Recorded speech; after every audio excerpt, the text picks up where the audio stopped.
Back now with Terry Charles from PMI. Terry, when things first started to go downhill back in March, and as you just mentioned, WIAA, girls basketball, NBA, you knew things were not going to go well. What was the general feeling over at your place at PMI among your staff?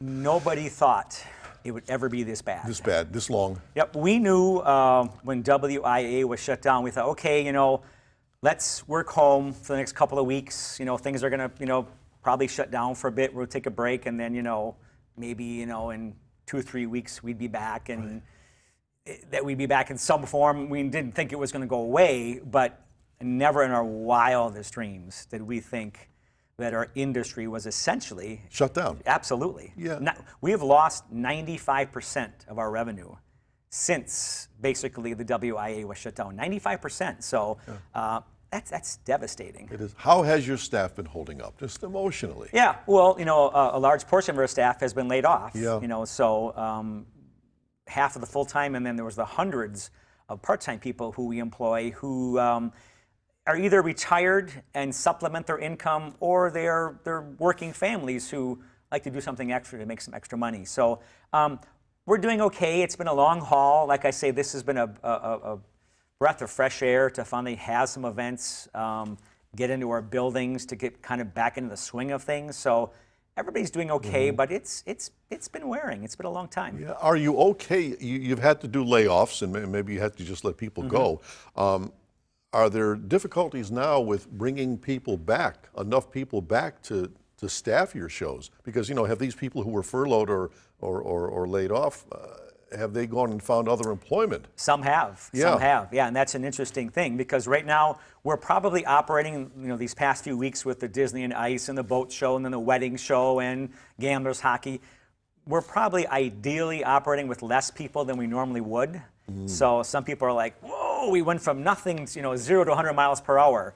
So the challenge will be, potentially, when we start ramping up quickly, if some of those people who we had employed, haven't found new jobs yet, we'll welcome them back. They're experienced. They know how to do what we do, put events on. Some have found new jobs. So the challenge will be, yes, we can hire, more marketing people or more whatever, to do this or that, but it would take some training time. So that will be tricky. Right. You had to feel sorry for the people who are not on stage and under the spotlight. You had to feel sorry for the people who do the setup and set up the stage, and the vendors and the people who sell beer and the souvenirs, because they were caught.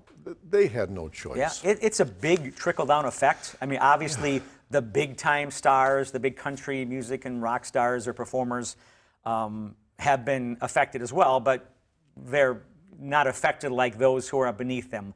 All of the stagehands that travel the country, the local stagehands that really, people don't realize, make a living working at the Widener Center, the Rest Center, the PAC, the various theaters and arenas around here. Some even go as far as Milwaukee back and forth. That's what they do. Right. They lost that completely. So it's a wide-ranging trickle effect, as you mentioned, and it goes down to the food providers and all that stuff. How has the Meijer been doing? Because that's a little bit tricky when you come to social distancing as opposed to one of your bigger venues. That's been a struggle as well. The Meijer was the first to come back, as I mentioned earlier, with Let Me Be Frank Productions, and we knew it would be, just because of its size. We knew with it being a 1,000-person capacity that would probably be the first thing we'd be able to do with limited capacity if the government would allow us.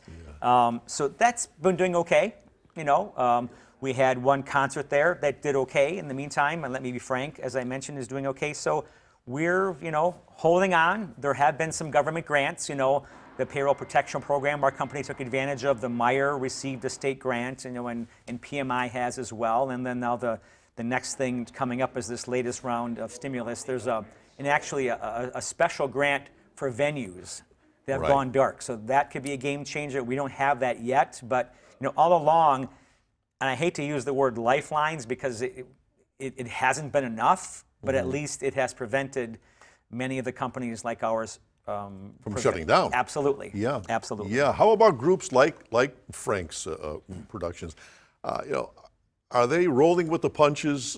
In other words, making adjustments to their shows to accommodate what you have to do? I think so. It's been tough on Frank as well. I've talked with him. I know what he's had to do in the off season to keep his company afloat in the meantime. So, and that's a whole nother layer we haven't even talked about. We talked about those who come to our venue and the stagehands, but then there are those smaller production companies that maybe don't have a venue, but they're traveling, or Frank is our house show, so to speak. So they've all been affected, and he's been affected very hard too. Yeah.